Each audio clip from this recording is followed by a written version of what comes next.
말씀은 우리가 계속적으로 보고 있지만 사도 바울이 지금 고난을 당하는 중에 지금 박해가 심각하게 진행되는 중에 사도가 자신의 아들과 같은 디모데에게 보낸 서신이 바로 이 디모데 후서입니다.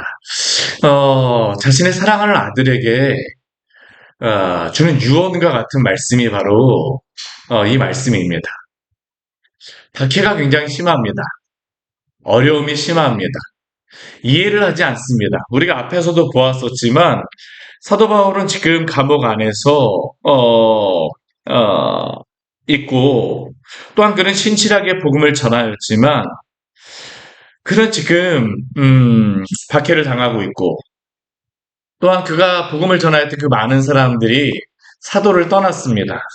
우리 앞에서 본 것과 같이 앞에 우리 1장 15절에 보한 것 같이 아시아에 있는 모든 사람이 사도를 버렸다라고 디모데에게 말하고 있습니다. 사도를 버렸습니다. 아시아에 있는 모든 사람. 지금 디모데가 사역하고 있는 이 에베소 지역이 바로 이 아시아입니다. 사도가 지금 에베소에 있는 사람들에게조차 아, 지금 이해를 받지 못하고 있어요. 그 사람들조차도 다 사도를 버렸습니다. 예전에는 사도의 말을 듣고 경청하였을지 모르지만 지금은 그렇지 않습니다. 점증하는 그러한 박해 때문에 고난 때문에 이 사람들을 이해할 수도 있습니다. 그러나 지금 사도는 그러한 중에서도 이 디모데에게 권면하는 말씀이 바로 이 디모데 후서의 말씀이죠. 그럼 디모데는 어떻게 해야 될까요? 오늘 말씀에서 사도는 디모데에게 두 가지를 명령합니다. 권면합니다. 무엇입니까? 우리 1절 말씀에 보게 되면 그리스도 예수 안에 있는 은혜 가운데 강하고 2절 말씀에 보게 되면 내게 들은 바를 충성된 사람들에게 부탁하라입니다. 이러한 박해가 있고 어려움이 있고 아시아에서 지금 에베소에서 사도를 버리고 또한 디모데가 사역하고 있지만 디모데조차도 지금 여기서 제대로 이 지원을 받지 못하고 사람들이 디모데를 따르지 않고 있는 중이죠. 그런데도 불구하고 사도는 두 가지를 이야기하고 있어요. 그럼에도 불구하고 너는 그리스도 예수 안에 있는 은혜 가운데서 강해야 한다. 두 번째는 내게 들은 바를 충성된 사람들에게 부탁하라. 우리가 여러 가지 고난과 박해 가운데 있고 어려움 가운데 있으니까 사랑하는 성도 여러분, 그리스도 예수 안에 있는 은혜 가운데서 강하십시오. 그리스도 예수 안에 있는 은혜 가운데서 강하십시오. 이게 바로 이 고난을 이기는 중요한 방법입니다. 왜 그렇습니까? 그리스도 예수 안에 있는 그 은혜가 우리에게 힘을 주기 때문입니다. 나 같은 죄인, 우리와 같은 능력 없는 자를 부르시고 주님의 그 은혜로서 우리를 구원하여 주셨습니다. 그 은혜 가운데에서 오늘도 힘을 주신다라고 사도는 이야기하고 있죠. 감옥에 있는 사도도 바로 그리스도 예수 안에 있는 은혜 가운데에서 강해짐으로 말미암아 이 편지를 쓰고 있는 것 아니겠습니까? 그리고 이 은혜 가운데에서 강한 가운데 무엇을 하라고 이야기하고 있습니까? 내가 많은 증인 앞에서 내게 들은 바를 충성된 사람들에게 부탁하라입니다. 내게 들은 바, 사도적인 복음이죠.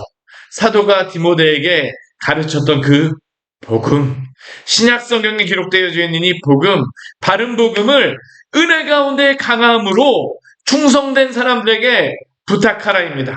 아무나에게 이야기하는 것이 아니라 충성된 사람들에게 부탁하라고 이야기를 하고 있어요. 왜 그렇습니까? 이 사람들을 통하여서 복음이 전달되기 때문입니다. 이 충성된 사람들에게 부탁하는 것을 통하여서 지금까지 복음은 전달되었습니다. 그렇지 않습니까? 2000년 전에 예수님께서 12명의 제자를 택하셨어요. 물론 그 중에 한 명 가룟 유다는 예수님을 배반하였지만 그러나 남은 그러한 11제자와 또한 예수님을 따랐던 그 120명의 그러한 그 성도들, 그들이 마가의 드락방에서 예수님의 말씀을 따라서 기도합니다. 예수님이 그들에게 전하였던 그 복음을 가지고 그들은 성령을 받은 이후에 복음을 전하기 시작하였었죠. 그리고 그들을 통해서 어떻습니까? 전 세계 만방에 복음이 전파된 줄 믿으시기를 바랍니다. 사도 바울도 그렇습니다.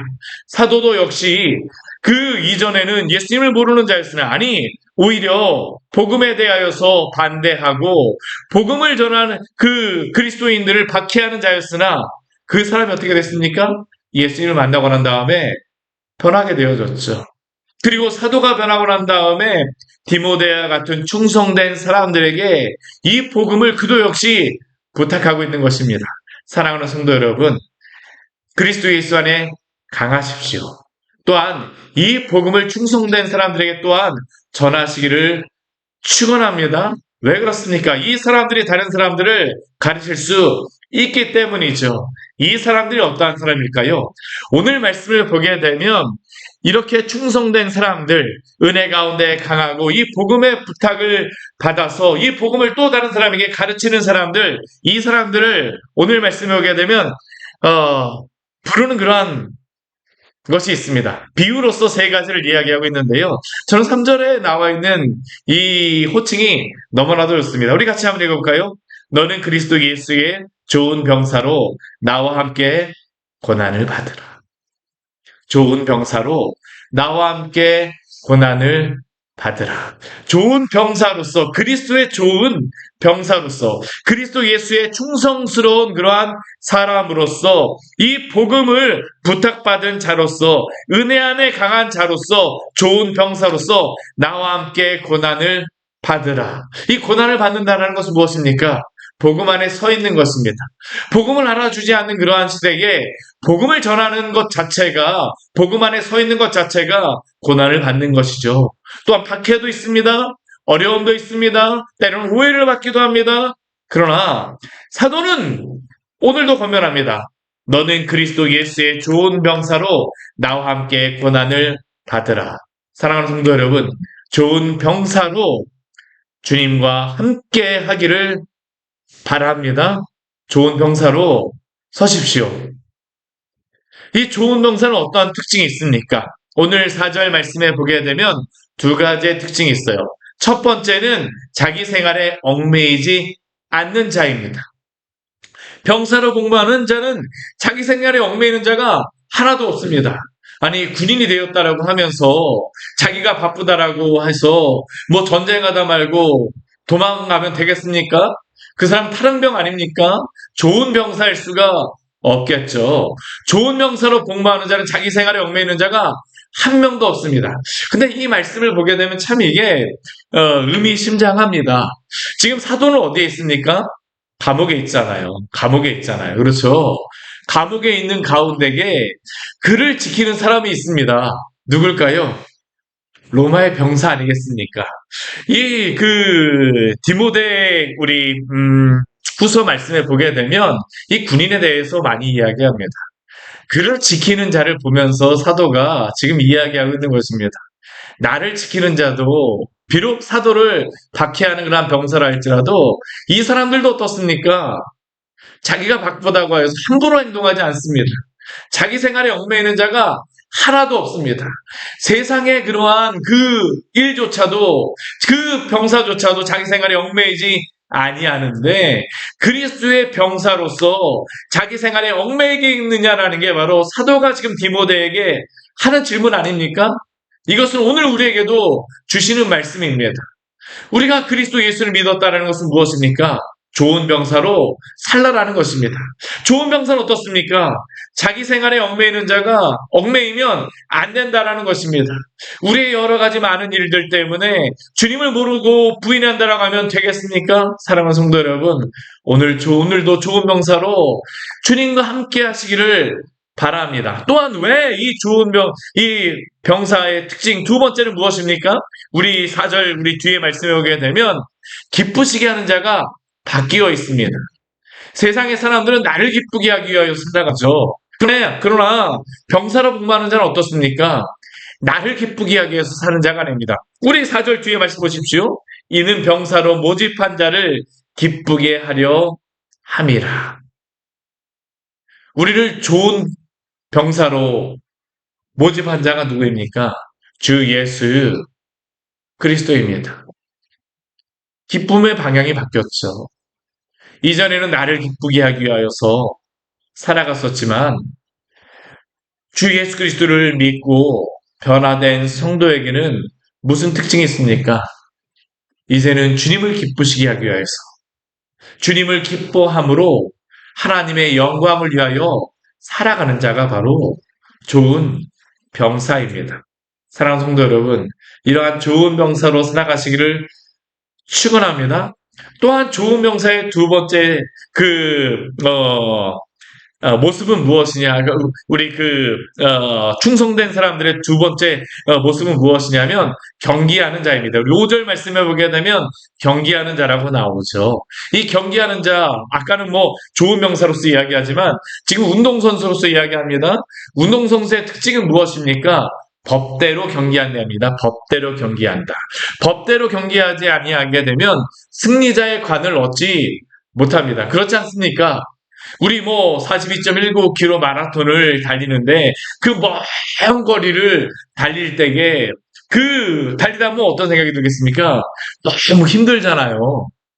그런데 그 마라톤 선수가 힘들다라고 하여서 그 42.19km 그 길을 내가 지름길을 아니까 지름길로다 질러가게 되면 아무리 뭐 2시간 안에 그 마라톤 경주를 끝낸다라고 하여서 그 사람이 승리할 수 있을까요? 승리자의 관을 얻을 수 있을까요? 아니요, 그렇죠. 그럴 수 없습니다. 경기하는 자는 법대로 경기하는 자입니다.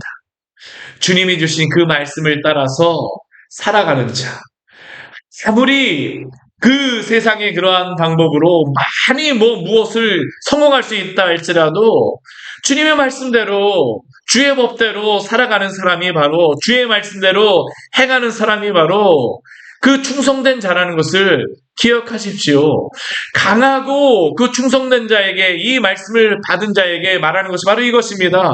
법대로 경기하는 자. 아까는 좋은 병사로서 이야기를 했고 우리 5절 말씀에서는 이 법대로 경기하는 그러한 운동선수로서 주님의 말씀에 따라서 행하시기 바랍니다.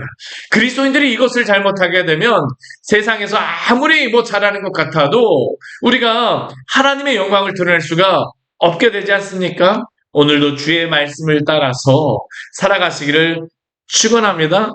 세 번째 무엇입니까? 수고하는 농부입니다. 이 수고하는 농부는 어떠한 특징이 있습니까? 이렇게 수고하게 되면 곡식을 받는다입니다. 이것은 무엇입니까? 주님께서 이 수고한 자를 기억하여 주신다라는 겁니다. 수고하는 농부에게 수고하는 농부가 곡식을 먼저 받는 것과 같이 수고한 주의 그 성도들, 추수할 일꾼으로서 수고한 그러한 자들에게 주께서 오늘도 당신의 은혜로 베풀어 주심을 기억하십시오. 세상의 사람들은 모른다 할지라도 주께서 인정하여 주십니다. 주께서 오늘도 그 은혜를 주신다라고 약속하십니다. 마땅하니라. 우리 7절 말씀에는 또 이렇게 말씀합니다. 내가 말한 것을 생각하여 보라. 주께서 범사에 내게 총명을 주시리라. 이렇게 주님의 그러한 일을 위하여서 수고하는 자에게 주님의 말씀을 붙들고 살아가는 좋은 병사로서 또한 그 경기하는 자로서 또한 수고하는 농부와 같이 살아가는 주의 충성된 일꾼에게 오늘도 당신의 총명을 주시리라라고 약속하여 주십니다. 사랑하는 성도 여러분, 지혜가 없습니까? 주께 기도하십시오. 주님께서 범사에게 총명을 주실 것입니다. 주의 일을 행하는 자에게 주께서 총명을 주세요. 바른 일 가운데에 주님이 그러한 약속을 주시는 것 아니겠습니까? 오늘 사도는 이렇게 말하고 난 다음에 오늘 뒤에 말씀에 보게 되면 이 디모데에게 권면하고 있어요. 무엇을 권면하고 있습니까? 주 예수 그리스도를 기억하라고 이야기를 하고 있습니다. 내가 전한 복음대로 다윗의 씨로 죽은 자 가운데서 다시 살아나신 예수 그리스도를 기억하라. 예수 그리스도는 어떤 분이십니까? 죽은 자 가운데서 다시 살아나신 분이십니다. 부활하신 예수 그리스도. 죽으셨으나 부활하심으로 오늘도 주님의 나라에서 우리를 보시며 또한 칭찬하시는 분이십니다. 그 주님께서 오늘도 우리와 함께 하신다는 겁니다. 오늘 이러한 말씀 가운데, 아니 사도가 바로 이것을 기억하고 있는 것입니다. 이것을 기억하는데 사도는 이것을 기억하는 가운데 사도는 어떻습니까? 우리 9절 말씀 같이 한번 읽어볼까요? 복음으로 말미암아 내가 죄인과 같이 매이는 데까지 고난을 받았으나 하나님의 말씀은 매이지 아니하니라. 아멘. 사도는 부활하신 예수 그리스도를 믿는 가운데 무엇을 하고 있습니까? 비록 자신은 매였으나 복음은 매이지 않았다라는 것이죠. 오늘 디모데후서도 그렇습니다. 비록 사도 바울은 감옥에 매여 있으나 그는 매이지 않는 이 복음을 전하기 위해서 오늘도 서신서를 통하여서 전하고 있지 않습니까? 매이지 않는 복음, 이 복음을 통하여서 오늘 사도는 디모데에게 충성된 자로 은혜 가운데 강하며 이 복음 가운데 살기를 권면하고 있습니다. 왜요? 복음은 매이지 않기 때문이죠. 복음은 매이지 않기 때문입니다. 오늘도 주님께서 매이지 않는 이 복음 가운데에서 우리를 붙들어 주시는 줄 믿습니다. 그렇게 오늘 매이지 않는 이 복음으로 살아가십시오. 우리의 삶이 때로는 매인 것처럼 보일 때가 있어요. 여러 가지 상황 가운데, 많은 사람들 가운데에 매인 것처럼 보일 수 있습니다. 저도 그런 것 같아요. 여러 가지 일들을 하다 보면 이러한 상황 때문에 바쁘고 이러한 사람 때문에 바쁘고 많은 일들 때문에 바쁩니다. 그러나 우리의 육신은 우리의 상황은 매인 것 같다 할지라도 그 매인 상황 가운데에서도 주님의 말씀 매이지 않았음을 기억하십시오. 매이지 않은 그러한 말씀, 그 복음이 우리의 영혼을 살아나게 하시며 또한 매인 것 같으나 또 우리를 만나게 하는 그 사람은 어떻습니까? 그 사람에게 복음을 전할 수 있는 것입니다.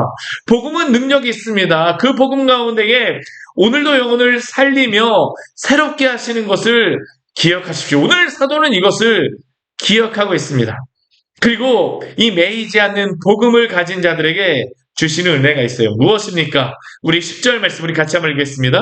그러므로 내가 택함 받은 자들을 위하여 모든 것을 참음은 그들도 그리스도 예수 안에 있는 구원을 영원한 영광과 함께 받게 하려 함이라. 아멘.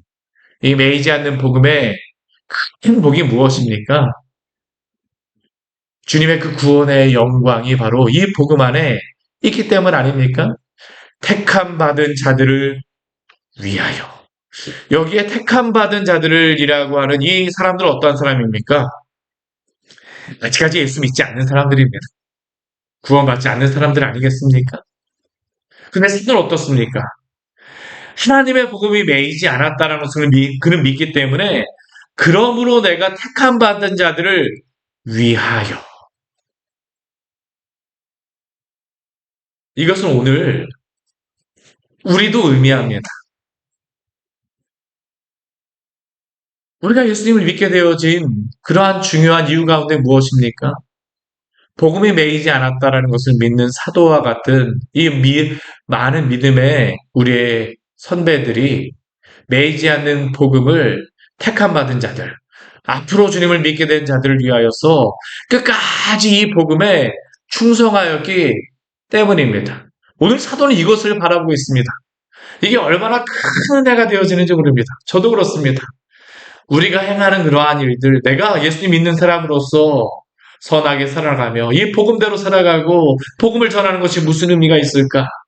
의미가 있습니다. 그러한 사람들을 통하여서 택함 받을 자들을 하나님께서는 오늘까지 구원하시고 그 복음이 전파됨으로 말미암아 그들을 구원하시고 또 구원의 영광을 얻게 하신 줄 믿으십시오. 이게 놀라운 영광이죠. 우리 11절, 12절, 13절 말씀해 보게 되면 사도가 디모데에게 알려주는 또 다른 한 가지의 지혜가 있어요. 무엇입니까? 우리가 주와 함께 죽었으면 또한 주와 함께 살 것이요. 미쁘다 이 말이요 라고 앞에서 이야기를 하고 있죠. 이 디모데 말씀 가운데 디모데전서 말씀에서는 미쁘다라는 단어가 많이 나옵니다. 우리 디모데전서에서 미쁘다 이 말이요라는 말이 우리가 많이 나오잖아요. 그렇죠? 이 말은 믿을만하다는 것입니다. 무엇을 믿을만합니까? 우리가 주와 함께 죽으면 또한 주와 함께 살 것을 믿으시기 바랍니다. 이 말은 반드시 이루어질 것입니다. 주와 함께 죽은 자들은 주와 함께 부활할 것입니다. 또한 참으면 주와 함께 왕노릇할 것입니다. 그런데 우리 12절 말씀 보게 되면 우리가 주를 부인하면 주도 우리를 부인하실 것이라고 경고를 하고 있죠. 그렇게 고난 가운데서 어려움이 있다 할지라도 포기하지 마십시오. 은혜 가운데 강하십시오. 충성된 사람들에게 주의 복음을 전하십시오. 주를 부인하면 주도 우리를 부인하실 것입니다. 그런데 우리는 어떻습니까? 우리가 그만큼 신실하지 못하잖아요. 저는 13절 말씀이 그런 의미에서 참 은혜가 되어집니다. 우리 13절 말씀 같이 한번 읽겠습니다. 우리는 미쁨이 없을지라도 주는 항상 미쁘시니 자기를 부인하실 수 없으시리라. 미쁨이라고 하는 것은 신실함입니다. 우리는 신실하지 못할 때가 있어요. 그런데 우리 주는 항상 신실하십니다. 그래서 오늘도 우리를 붙잡아 주신다라는 것이 바로 오늘 말씀을 통하여 우리에게 주시는 또한 디모데에게 전하는 그러한 말씀입니다. 고난 가운데 약해질 수 있습니다. 때로는 넘어질 수 있습니다. 그러나 오늘도 주께서 우리를 붙잡아 주심을 믿고 은혜 가운데 강하고 충성된 사람들에게 또한 복음을 전하는 우리 복된 성도님들 되시기를 축원합니다. 같이 기도하도록 하겠습니다. 하나님 아버지, 오늘 말씀을 통하여서 우리에게 귀한 은혜를 주니 감사를 드립니다. 사도가 이 감옥 안에서 자기를 지키는 그 병사들을 보면서 오늘 이 말씀을 기록하고 있습니다. 아니, 그 눈앞에 있는 병사만 보는 것이 아니라 앞으로 일어나게 될 충성된 사람들을 기억하며 디모데를 통하여서 세워질 충성된 사람들을 또한 소망하며 이 서신서를 씁니다. 이 편지가 무슨 의미가 있을까? 이 편지를 보는 사람들이 생각하였을지 모르지만 그러나 주께서 사도를 통하여 전하여 주신 이 편지는 2000년이 지난 오늘 이 광야의 샘교회까지 전파되어져서 또 오늘도 충성된 사람들에게 이 복음을 전합니다. 주님, 우리로 하여금 이 주님의 귀한 말씀을 또한 충성된 사람으로서 잘 간직하게 하여 주시고 은혜 안에 강하며 또한 충성된 사람들에게 부지런히 전하는 교회 될 수 있도록 또한 성도들 될 수 있도록 주여 은혜 베풀어 주시옵소서. 오늘도 당신께서 충성된 농부에게 은혜를 베풀어 주는 것과 같이 오늘도 당신께서 우리에게 복된 말씀과 은혜를 베풀어 주신 줄 믿습니다. 주께서 함께하여 주시옵소서. 예수님 이름으로 기도드립니다. 아멘. 오늘 말씀 같이 기억하시면서 기도하며 나가도록 하겠습니다.